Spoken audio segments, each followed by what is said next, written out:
Hey, it's Mike here, and today another bone study, this time one out of Germany, that looked at various bone quality metrics, as well as a bunch of different biomarkers. So we've got an interesting study here. However, of course, the media, including the Daily Mail, has decided to make it into a really big thing, totally miscategorizing the science. So we're going to look at what claims really can and can't be made here, how much of a difference there really was. Now, did the vegans actually have such poor nutrition that their bone health was poor? We're going to investigate the science together. And really, if you're a vegan who isn't even interested in the bone issue, there is a lot of interesting blood biomarker stuff, including ones that just demonstrate that vegans are getting certain nutrients under control even more, which is nice to see. So let's bone up on some research. Yes, that's a real saying, and it actually is pretty accurate here, defined as try to master necessary information quickly, which is perfect, so let's go. So the media attacks vary in terms of how aggressive they are. From this newsbreak.com site, which does not look very credible, they said, vegan diet does lead to poor bone health, says German study. Of course, does lead to implies causation, which is impossible here because it's a good time to mention this is an epidemiological study. It's just looking at a snapshot in time. There is no intervention. It's not a randomized controlled trial, so you can't determine causation. Anyway, it gets even worse with the Daily Mail, aka Daily Fail, with bad news for vegans. Following a meat and dairy-free diet leads to weaker bones, all caps, science warns. Why do these Daily Mail titles sound more and more like some drunk guy just shouting at you on the street corner, probably as they throw their McDonald's at you?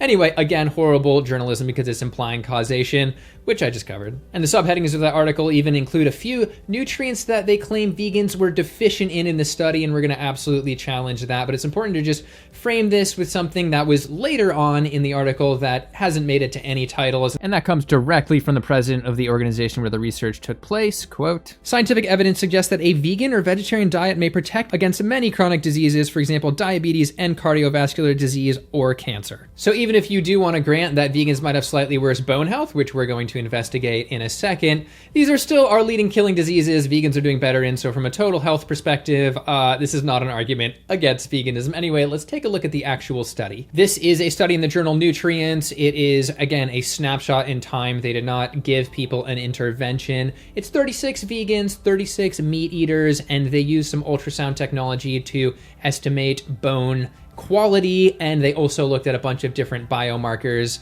things like inflammation or things like various nutrient levels to determine if there was a connection or not. They did a reasonable job of matching both of the groups. They were both roughly the same in terms of age at around 38, in terms of physical activity. They were one BMI point apart, and I'm gonna nitpick that one in a little bit, but in general, reasonably well matched. The two main bone metrics here were BUA, or broadband ultrasound attenuation, and SOS, or save our souls from all of this ridiculous media spinning. I mean, speed of sound, the speed at which sound travels through the bones. One thing that I do not see reported enough, not enough emphasis, there was no meaningful difference between the vegans and the meat eaters in terms of the speed of sound metric. They were both up in the high 1500s. Worth noting, but when looking at the BUA, the vegans were about 5% lower. The vegans were at 111.8 and the meat eaters were at 118. So does this qualify as poor bone health for the vegans, as that news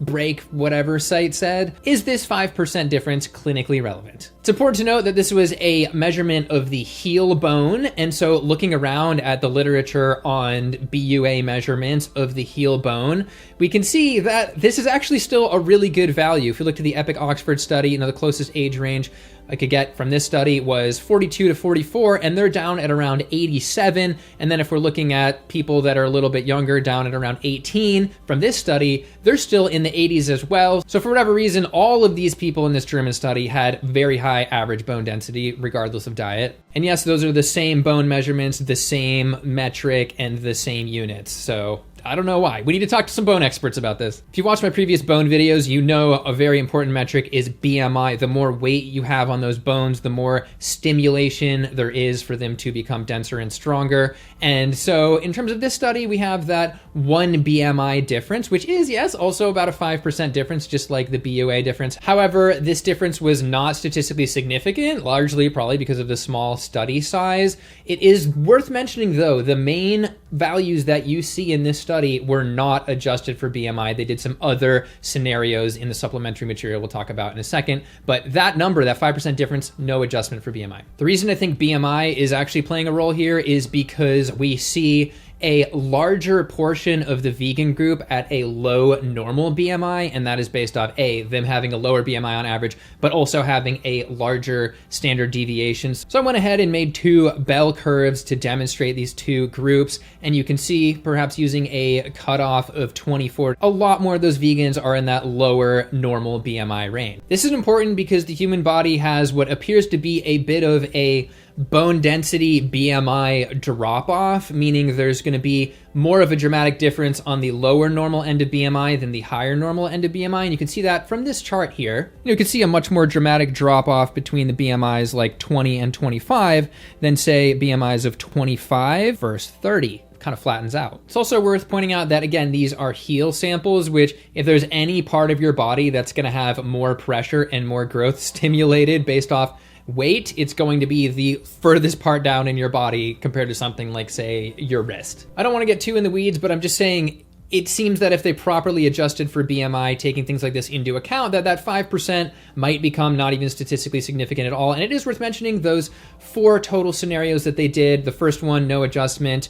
And they had 2 scenarios where they did do an adjustment, including BMI. One of them, no statistically significant difference. Another one, there was a difference, but there were so many factors in there that we don't really know how much BMI was playing a role or whether it was drowned out. So I'd love to just see a BMI adjustment versus no BMI adjustment, especially a more advanced one taking into account the drop-off. But the claim that a vegan diet is going to lead to worse bone health becomes especially questionable when you consider something that Dr. Garth Davis pointed out, that if you're looking closely in the study, the vegans with the densest bones were actually vegan longer, and that brings me to table 3 here. This is where they lumped everybody in the study together and just divided it into thirds based on how dense their bones were, tertiles as we call them. Not to be confused with turtles, which are bone density champions. Anyway, you can see how many people were vegan in each group, and it also mentions how long they were vegan for, and the densest groups of vegans were vegan for over 8 years. The next one down was 4.9 years, and the lowest density bone group was just 3.5 years vegan. So the longer you've been vegan, the denser your bones are, so you could just take that conclusion and say everybody needs to be long-term vegan if they want to get dense bones. So Daily Mail, how about you put that one in next? And while that was a really compelling trend, it wasn't statistically significant, but it's also worth mentioning the highest bone density group was more male, younger, smoked less, and was more physically active, and physical activity in terms of any lifestyle metric they looked at was the most statistically significant in terms of determining bone density. And for the person who looks at this chart and sees the BMI thing and goes, hey Mike, how come BMI was not statistically significant on here? That means your BMI claims are just total nonsense, blah de blah. The issue here is it's just a small group. It's clear that the lowest bone density group had a lower BMI at 22 point whatever, but looking at all of the large epidemiology we know where we might get a adjustment figure from, you see that very clear relationship between BMI and bone density. Lower BMI, lower bone density. So you don't just adjust based off small sample trends, you adjust based off, rules of the human body that we know to be true, regardless of diet. Okay, now let's look at those nutrients and biomarkers, and this brings me right to the subheading of that Daily Mail article. They say, quote, vegans were deficient in key nutrients that typically come from animal products. Such nutrients include vitamins A and B, as well as the amino acid lysine. All right, well, we're gonna put this BS to the test. It's just worth mentioning that deficient means that you are below the normal range. It doesn't mean that you are slightly lower than another group. So let's just go nutrient by nutrient. First, we have vitamin A. The normal range cutoff is 0.6 micromoles per liter, and the vegans averaged 1.8. And while they were 0.2 lower than the other group, that is 3 times higher than the cutoff for deficiency, not deficient. B6 normal range cutoff is 20 nanomoles per liter, and they average 67.2 in the vegan group, not deficient. Finally, we have lysine. Normal range cutoff is 94, and they average 128.5, not deficient. Daily Mail is slandering the group known as vegans, and this article needs to be corrected. But to do my due diligence, we have to estimate, maybe some stragglers were deficient. Let's look at how likely that is. Well, they give us the interquartile range, IQR, which just means the middle 50%, gives us a pretty good indication of how that group was spread out. Now, assuming this is a normal distribution, with this information, we can convert that to a standard deviation and then just pump it into a site like this one, statistics site, that can give us a mock data set. Now, looking at lysine, we have an average of 128.5. That interquartile range is equal to a standard deviation of 12.9. And no values were even under 100. Absolutely no values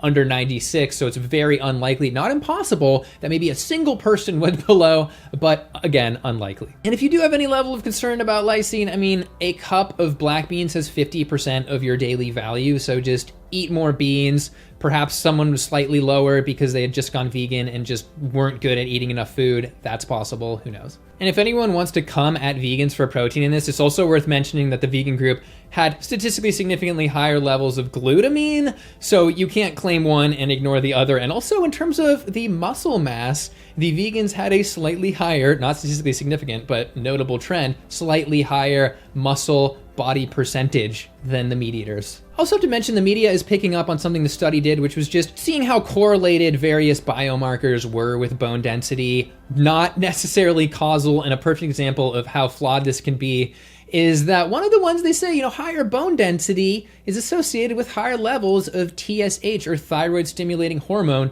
which is something you don't want. If you have hypothyroidism and your thyroid is underactive, you're gonna make more TSH. It's not a good marker to have higher TSH. So you can't go too crazy on any single nutrient that they mention here, because then you'd have to say, oh, well, we wanna get hypothyroidism to increase bone quality. At this point, you might be wondering, why haven't you mentioned vitamin D? Why aren't the vegans being attacked for vitamin D? They're always being attacked for vitamin D. And well, that has to do with how the vegans crushed it in terms of vitamin D. Their levels were 40% higher than the meat eaters. Boom, take that. We also know that B12 was brought up a lot. Well, once again, there was no statistically significant difference. The actual blood level of vegans was slightly higher, and also their B12 index score was higher. That's 4CB12, and not statistically significant, but a trend that is nice to see. You might be wondering about calcium. I didn't see a compelling case for calcium differences being any cause of anything here. Anyway, just in terms of two groups, we're gonna have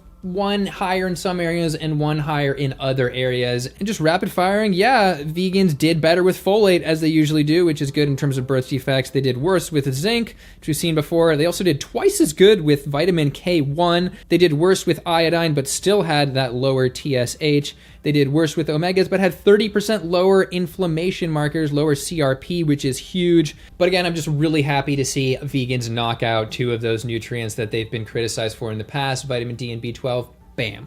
At least in this small population. At the end of the day, the SOS difference was non-existent, the speed of sound through bones, as well as the BUA only being 5% different, which I once again just have to question the BMI variability between the groups.